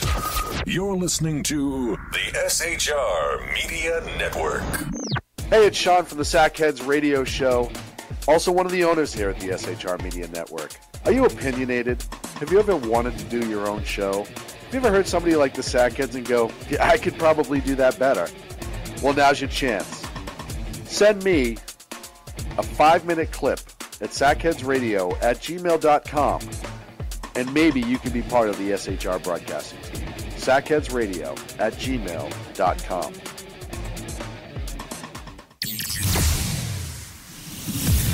Broadcasting behind enemy lines in occupied California, a mere 2 miles from the state capitol, the bloviating Zeppelin's Berserk Bobcat Saloon Radio Show can be heard every Tuesday and Thursday night at 8 p.m. Pacific and 11 p.m. Eastern, only on the SHR Media Network. Go to shrmedia.com to listen. You can also watch on the SHR Media Facebook page and the SHR Media YouTube channel. No goldfish were abused in the making of this ad. When dirty politicians, shadow governments, and deceptive Islam blind the world with fake stream media smoke, their only fear is one man with a cane. I'm Dave Milner. Join me through shrmedia.com, highplanestalkradio.com, and the Western Free Radio Network at Spreaker, YouTube, and iTunes for a different perspective weekly on the Unpleasant Blind Guy. And catch me on Jeff Mitchell's EDL Radio on blogtalkradio.com. There's no surrender ever, because truth is not always pleasant. Hey guys, it's Sackhead Clint. I'm excited to tell you about a brand new show here on the SHR Media Network. I'm teaming up with the one and only all-powerful, the bloviating Zeppelin, sitting here to my left, bringing to you a fresh new show here on the network. It's Against Tyranny. And we'll be picking up where the Sackheads left off. Excited to be with you, sir. Sackheads against tyranny. We're going to chat. We're going to chat Wednesday nights. S-H-A-T. Sackheads Against Tyranny. Wednesday nights, 11 p.m. Oh, it's the same time, right? 11 p.m. Eastern, 8 p.m. Pacific. Same sack time, same sack channel. Yep. shrmedia.com. See what I did there? It's your business diva here, Melanie Collette. I am inviting you to a front row seat as I discuss some of the most intriguing details of wealth and finance with today's movers and shakers in the world of business. Listen in and discover financial truths on a global, domestic, and household scale. Uncover topics that will impact your wallet today and in the future.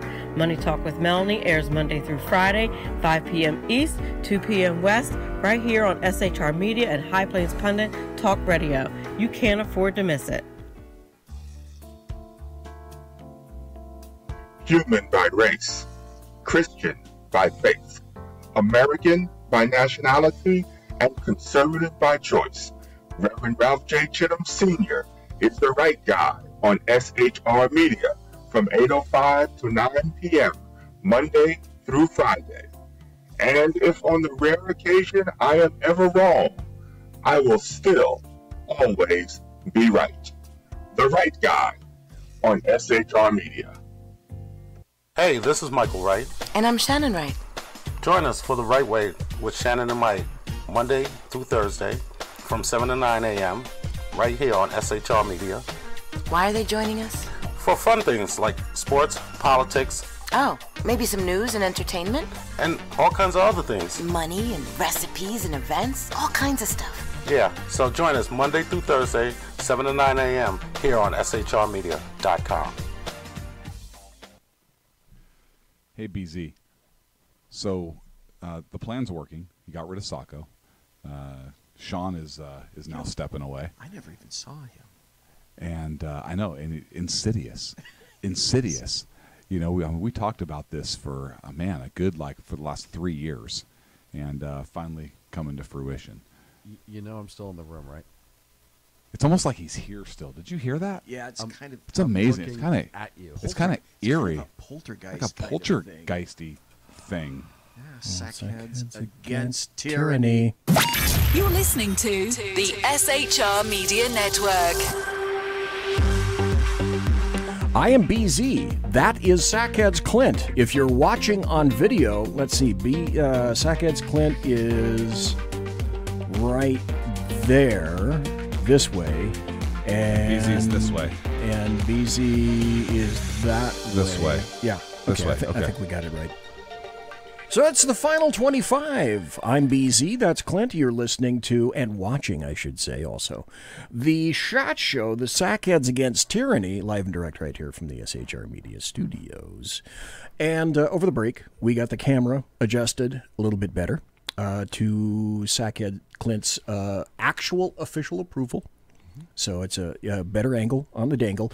And during the break, we decided that we were going to talk about not too long Mexico's ago, active war. About 3 days ago, something interesting occurred. So I'm looking at an article from OAN, which is One America News.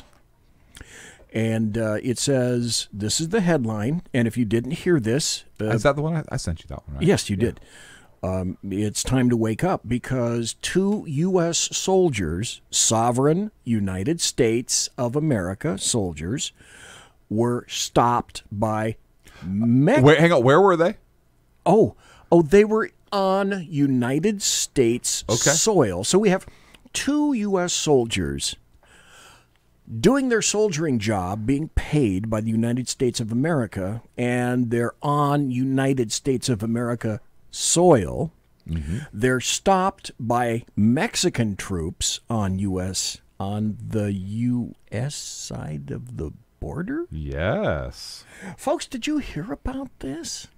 2 U.S. soldiers were stopped and questioned by Mexican troops while conducting a surveillance operation on the U.S. side of the border. According to officials, 2 soldiers were sitting in an unmarked vehicle north of the Rio Grande last week. Ooh, wait, they were north of the Rio Grande. Yeah, now, what do we know, folks, about the Rio Grande River? Would it be something similar to, that's the border, the delineation in many parts of the United States that Mexico is to the south of the Rio Grande? So you're saying that these Mexican soldiers should know that they were on the American side. That this is a river, probably the Rio Grande, and if we have our directions correct, south is Mexico, north is U.S., because that's pretty much how it's always been. I think they had to drive over or get over the river somehow. And through the woods, which aren't there, but yeah, before they got to grandmother's house. Because they would have had to have gotten their ankles moist, at least maybe a little damp, as they crossed the river. Yeah. And what did they do? 2 soldiers were sitting in an unmarked vehicle north, as I indicated, of the Rio Grande last week. 2 soldiers, 6 Mexican troops approached with their guns drawn. The troops reportedly approached the vehicle, confiscated a gun from one on the U.S. side of the border from an American soldier. Is that not an armed robbery? Sign of, well, in California it is. Well, I don't know about that. But in Texas it is. In a long time ago in a galaxy far, far away, it used to be. In Texas it is. In California. One of the U.S. troops spoke Spanish and was able to talk to the group, explaining that they were on U.S. territory. The Mexican military personnel allegedly thought the U.S. troops were on Mexican territory this is their excuse, as that part of the border is unmarked. Well, let's see. If you have a river and the river is running east-west. And if you had to cross that river in an area with which Mexican personnel should theoretically be oriented, and they may be they may possess smartphones which have GPS, and you can find out where you are if you have any kind of a question. Because you can always receive signals, almost always receive signals, and then you cross a river going north, but now you're completely, absolutely, entirely lost. Okay, let me throw this out, Sackheads Clint. Let's say they think they're still in Mexico, and they find a vehicle with a couple of people in it. So you automatically draw down on all people that you find in trucks? Is that what soldiers do? So these soldiers were... Doesn't that seem questionable to you? Just a little bit. It seems like complete bullshit. Yeah. So these guys basically detained these U.S. troops. They disarmed them, right? They confiscated a weapon. They probably said, give me your guns. Took their guns and detained them. Now, interesting thing, the president of the National Border Patrol Council Brandon Judd, said something interesting on Fox and Friends. He said, quote, "We have hundreds upon hundreds of incursions by the Mexican military into the U.S., yet we have very few incursions by Border Patrol agents into Mexico." So here you have, folks, American National Guardsmen, so members of the United States military, National Guard, who are doing their lawful duty and are detained at gunpoint on the U.S. side of the border by Mexican troops. So armed Mexican troops enter the United States and confront our soldiers at gunpoint, take government-issued property in the form of a weapon, yes, while at gunpoint. Am I missing something here, or is that an act of war? Or have wars been started for less? Am I missing something? Because is this an act of war? If those of you in the chat room, if you know, because I would think that's an act of war. I would think that those Mexican soldiers are lucky that and maybe those guys couldn't call for additional resources. I wouldn't think more resources would be too far away. There were two of them. I do have questions. I do have more questions. How is it that those 6 armed Mexican soldiers were able to make it back into Mexico alive? That's what I want to know. I'm not saying I want a shooting war with Mexico, but if members of their military are basically doing armed incursions into the United States of America and committing an armed robbery against our soldiers and detaining our soldiers on our side of the border, folks, what am I missing here? Let me give you That is 100% an act of war. That is an invasion by an enemy or by a foreign force. Let me, if I can, give you an idealistic situation. Let me give you the reality of the situation, and then I want to ask what I think people are going to consider to be an incendiary question. Mm-hmm. The reality of it should be that we find these 6 Mexican soldiers, and we do proffer them back. We give them back to Mexico, albeit in body bags, but we give them back to Mexico because in this situation, ideally, I think that you need to set a precedent, the precedent being what do you think would happen if American soldiers did the same thing on Mexican soil? There likely would have been a gunfight. So in order to set a good precedent so that the powers that be ensure that this doesn't occur again, yes, give them their soldiers back, but with zippy plastic bags that are black in color, and ship them back in a truck or maybe on an airplane or something like that. But yeah, give them their soldiers back. Now, the reality, of course, is that the soldiers or Border Patrol people, if they had shot the Mexicans, they would create an international incident in today's world. I know where you're going. I know what you want to say. I know it. But they would create an international incident plus any possible chance of any future in their job in terms of career would be shattered. And if at the least they would be pariahs in wherever they worked, they would likely not be supported. And the rest of their lives would be like Officer Wilson of the Ferguson PD, who he can never get a job in law enforcement again, and he's disappeared off the face of the earth. And essentially, that's what would occur with these. Why the hell would he want one? First of all, well, that's true these days. But let me go with my final question. Sure. And the final question is this: in a situation like this, I always like to ask the larger, bigger question.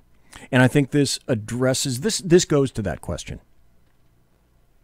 Because you cannot tell me, you can tell me, but I'm not going to believe you. You can't tell me that this isn't true. I want to know I want to track. You want to know what's going on with Trump? I want to know the backgrounds, and I want to see the bank accounts of all the Democrats and the Republicans that are voting against closing the wall.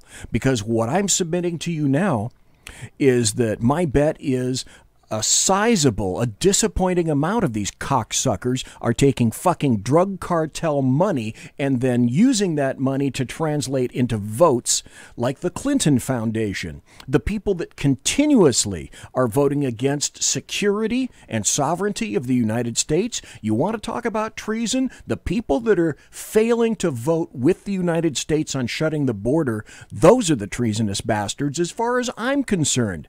Those people's finances should be turned upside down. There should be a forensic budgetary search in every account that these cocksuckers have. And we will find out. I can guarantee you that we're going to find out that some of these people are directly linked, although you'll have to dig around for it, to various drug cartels. You cannot convince me that Mexican drug cartel money has not been flooding into all the states south, into California, New Mexico, Texas, Arizona, and all points north up into D.C. And those are the results. Those are the people that are voting in that fashion because they have already been influenced by dirty drug cartel cash. You cannot tell me that some of these motherfuckers are not being paid off in D.C. Oh, I would be surprised if some of them were not being paid off. I would... It makes sense that that money is going there. I think that for most of them, I honestly think they believe that they know these people will vote illegally and their votes, and it's job security for them. Yes, well, that too. So I think, but however, to go to your point of these individuals being pariahs and not being able to work ever again. Look, Trump came out and said that that this shit better not happen again, quote unquote. It better not happen again. I think that if the President of the United States came out and elaborated on that, I think if the President of the United States came out and said, Mexico, you invaded, you had an armed invasion, it was 6 military guys, you can't tell me it was a mistake, your fucking people better know damn well where the hell they are. If these are real soldiers, hell yes. Right? And if the Mexican military invades the United States again, and this incident happens again, we will kill them. It will be considered an act of war. The United States will retaliate against you, Mexico. And then we'll see if it happens again. And my people will be supported 100% if they act in this fashion. These are my orders as the Commander-in-Chief of the United States of America. In a perfect world, that's what would occur. But in the world in which we live, can you imagine I bet that would be a winning proposition for Trump. He won on the border. People in this country are pissed off at the border. That liberal fucktard media guy, I can't even think of his name right now, went to the border, rode along with Border Patrol, came out, and God, who is it? He's an edit, and he writes op-eds for the New York Times. He came out and said that basically, yeah, there's a crisis on the border. Build a big fucking wall and put a gate, a compassionate gate.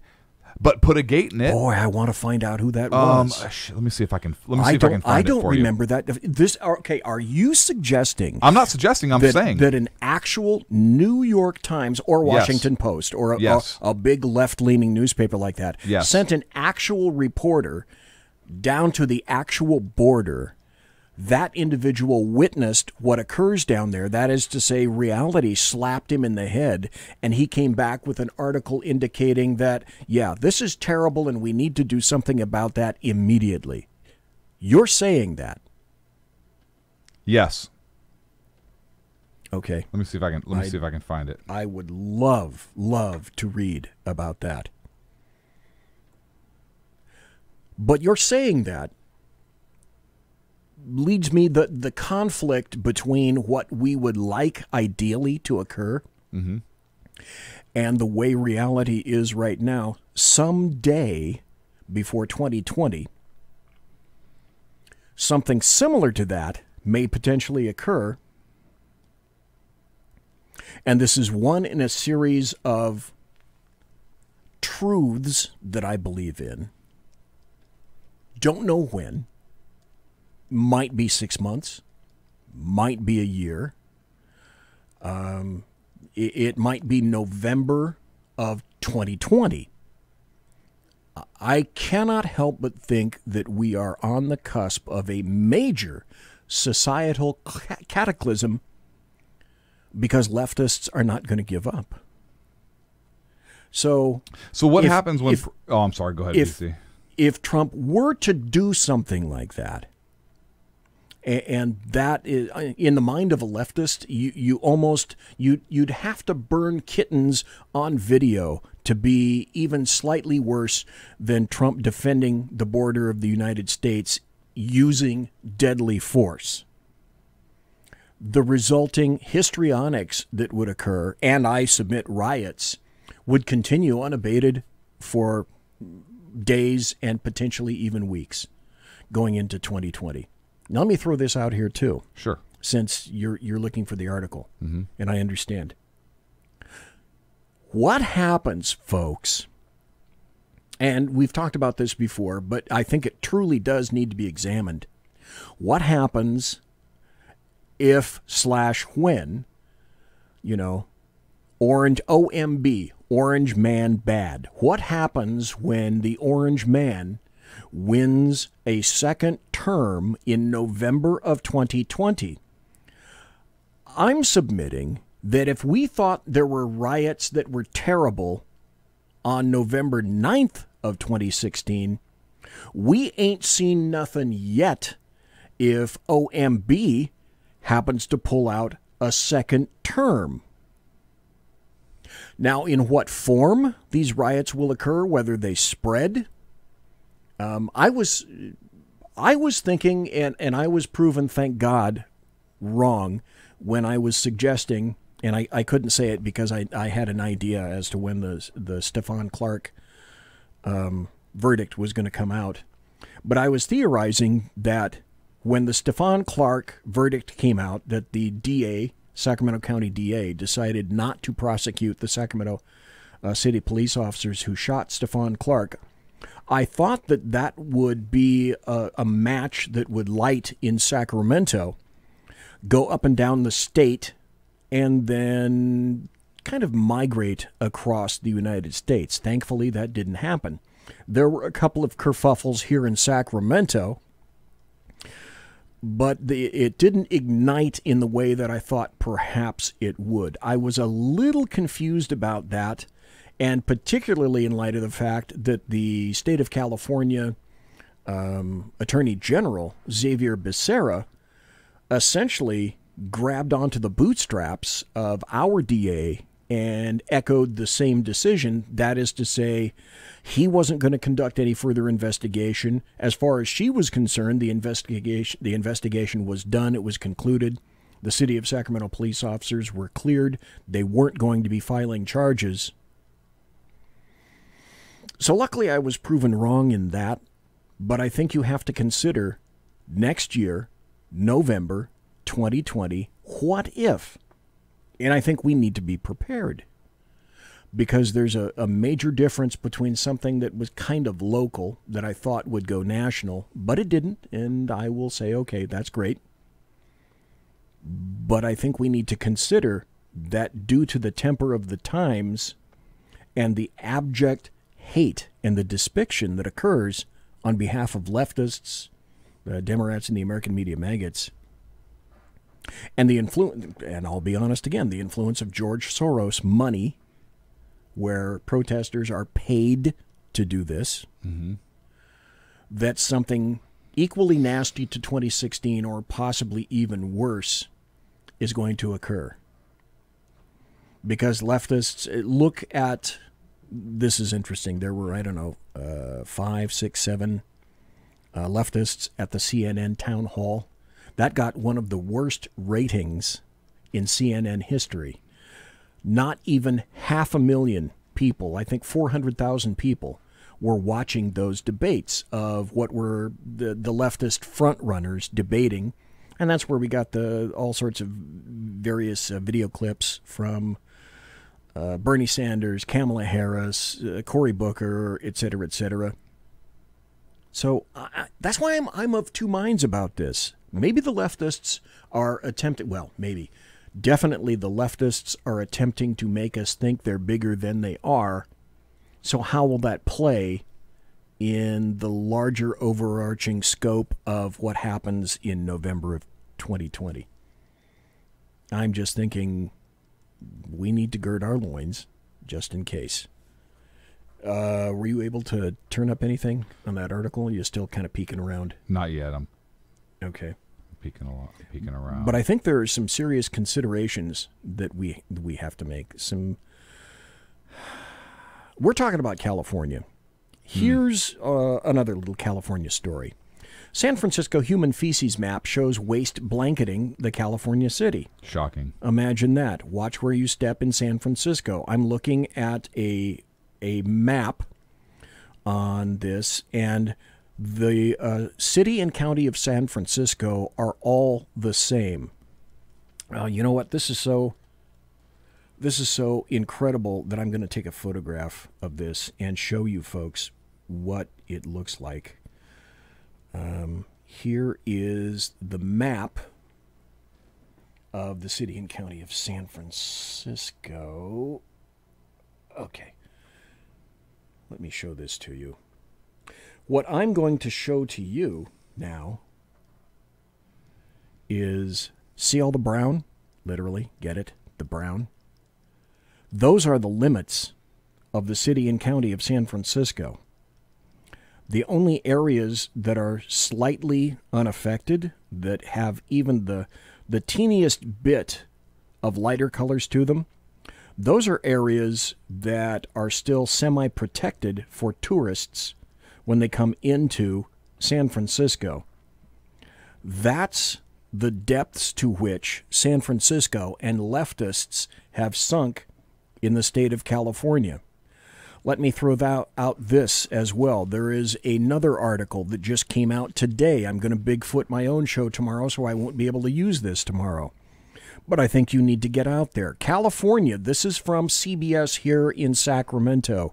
California may ban schools from suspending students for willful defiance. Now, I'm sure you can imagine just how well this will work. The California State Senate voted to ban schools and principals from suspending students for, quote, willful defiance of teachers, staff, and administrators. The Senate approved SB 419 Monday by a vote of 30-8. It moves to the Assembly next. A similar bill was vetoed by Governor Jerry Brown last legislative session. My guess is going to be Gavin Newsom will sign this. Existing law prohibits schools from suspending children in grades K through 3 for disrupting or willful defiance. Existing law also prevents schools from recommending the expulsion of students in all grades for disrupting or willful defiance. Take away the ability of the schools, teachers, principals, and administrators to stop student defiance, and you're going to get more of what it is that you're attempting to stop. In this case, California really doesn't care about its students anymore. So a class of 2 or 3 disruptive students, underminers, can make a class a living hell for the rest of the students in a given class. That's so easy to do. We have 1 minute left. Are you able to find that article, or are we going to wrap it up? We're going to wrap it up. Okay. You know, I had it saved. And now I can't find it again because I didn't think we'd get to it. And I ended up referencing it, and I deleted it. I'll tell you what. Soon. How about this? If you find it, I'll give it to you. You can ship post it to me, and I'll talk about it, or we can hold it for next week as well. That's it for us, folks. Thanks for listening and engaging in the chat room. Thanks for listening live or on our podcast. You can find us and follow us on Twitter at 2 Against Tyranny. That's the number 2 Against Tyranny. Spell it out. And, of course, please like us, follow us, and share us on the SHR Media Facebook page. And subscribe, pretty please, to the SHR Media YouTube channel. Share all of our stuff to everybody on YouTube. Subscribe to the SHR Media channel. And click at the bell on the upper right to be notified when our shows are on as well. I'm Sackheads BZ. Thanks for being here. You're welcome. That's Sackheads Clint. He says, thank you for being here. And we both mean that from our bottom of our hearts. Next Wednesday night, be here. Aloha.